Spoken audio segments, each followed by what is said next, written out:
What are the major types of Buddhism?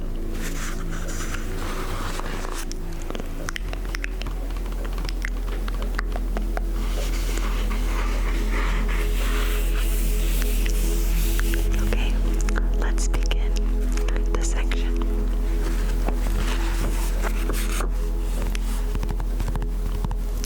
The Buddhist teachings began to spread out of India and Nepal into neighboring countries in Asia and have continued to spread for 2,500 years.